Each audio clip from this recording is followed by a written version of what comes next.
we have our holidays, we have Sukkot, we have to prepare to make sure that it's really comfortable. How comfortable? How comfortable does it have to be? Comfortable enough for you to sleep in. Why? Because that's the commandment. That's the commandment. You have to sleep inside the sukkah. The guy, the man has to sleep in the sukkah. The wife is not obligated to sleep in the sukkah. Now the Baruch haba. Erev tov. Thank you for coming.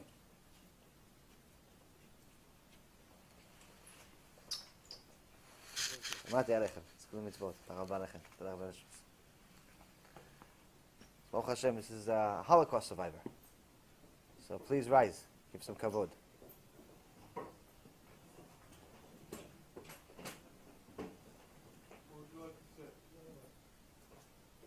ברוכים הבאים.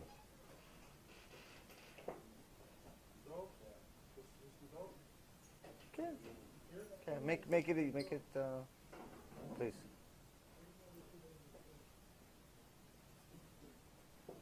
Not a surprise. You should have told me. I would have prepared. Let him sit, please. Let him sit. Baruch Hashem.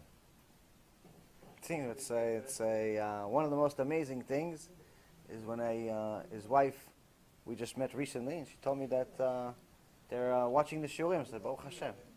I have all types of people watching the shiurim. Shtabach Shem Alad. So, Yom Kippur, you're obligated to sleep in the sukkah. It's very, very important. If you can't sleep in the sukkah because it's too hot, then it's not a sukkah. It's a tent for camping. So you have to put, so this year, B'ezrat Hashem, I'm going to try to see, put something, we have the fan already, I'm going to try to see maybe I can put an air conditioner in the sukkah. It's so hot. But you have to do it. Now what happens, I have a few students that live in apartments. And not everybody has a balcony. And even if you have a balcony, not everyone allows people to build a sukkah on a balcony. And this is not Israel where no one, lo sim cheshbon. In Israel, you build it, you don't ask the landlord anything, you just do whatever you want. Here in America, you do whatever you want, they take down your sukkah. So, you can't do whatever you want. So, as far as sukkah, if you're able to build, obviously. If you can't build, then to eat, you have to find a place to eat. You have to find a place to eat your sukkah. You're not allowed to eat bread outside of the sukkah. You have to find a place to eat. And sleep, if you can't find a sukkah to sleep in, then you sleep, then you're patul, you're anus. You stay at home. Now, if you mamash don't have any friends, and you can't find someone to host you, to go to their sukkah and have dinner there, or you just can't make it there, you don't feel good. This is a real reason, not an excuse, like you don't feel like, it's a, like me, where you're suffering at 72 degrees. Mamash, you have a real reason of why you can't go. You don't have somebody no one's inviting you, whatever the reason is, then you're anus. Then you can eat at home. But in reality, you are missing out on one of the biggest mitzvot in the Torah. So you have to do whatever you can to find a way to, at the very least, eat at the sukkah.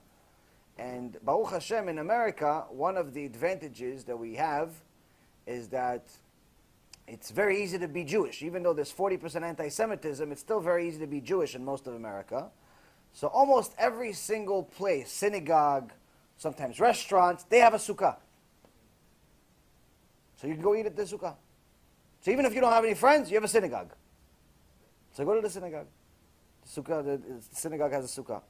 The second thing about Sukkot is that there is a little bit of a confusion about these Sukkot that they made popular over the last few years. I forgot what they're called, but you pretty much put the pieces together. It's like Lego, and they have 3 strings on the side, because you're supposed to have something that's like the equivalent of a wall. And there's a halakha of how it's supposed to be a difference in space between each string. The problem is with those strings, or the felt, is that if wind comes, the felt moves. The strings move. And if it moves even an inch, it's pasul. The whole sukkah is psula. So you have to replace those things.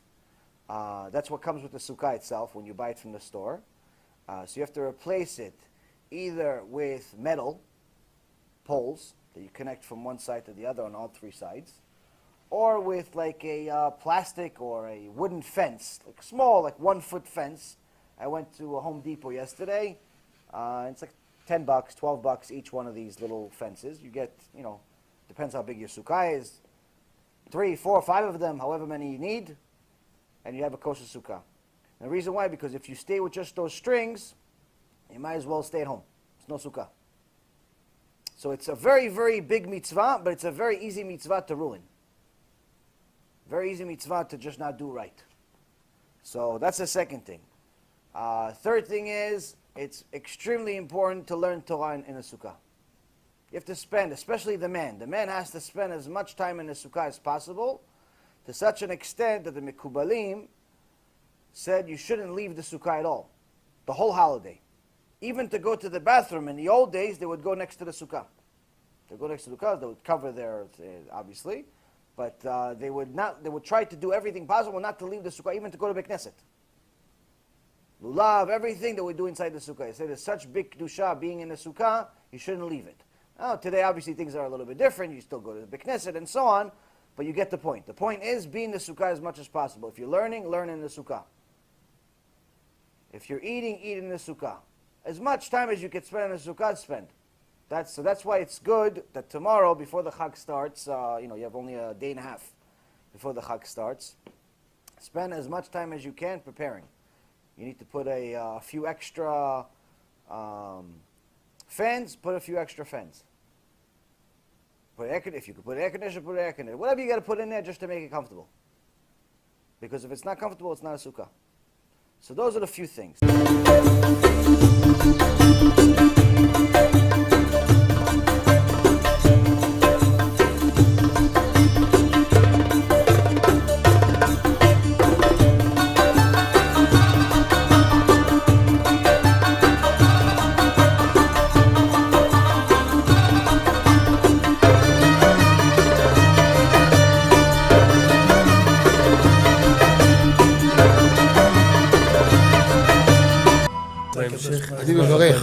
אני מברך את הרבנים, רגע. אני מברך את הרבנים, הרב ירון ראובן, הרב אפרים כחלון, ראשי ארגון בעזרת השם, שהלכו בפי עליון, שעלו מעלה, יהיה להם ברכה והצלחה, הקדוש ברוך הוא ימלא בישועות ליבם לטובה ולברכה, שבכל מה שיפנו ישכילו ויצליחו, יזכו לעשות כאלה וכאלה, הודיעו תורה לאדירה, אמן ואמן. בעזרת השם רשת בכל הארץ. הוא היהודי הזה, הוא היה מיליונר, סגר את כל הביזנס, אמר אני משקיע פה בעולמה של תורה. איפה הוא גר? בפלורידה. פלורידה, איפה זה פלורידה? באמריקה. במיימי. כן, ליד. אנחנו שם עכשיו הולכים להקים קהילה ספרדית. חזק אותו בשמי. קהילה ספרדית גדולה. תעביר לו מה שבירכתי אותו. כן, קהילה ספרדית גדולה. כן.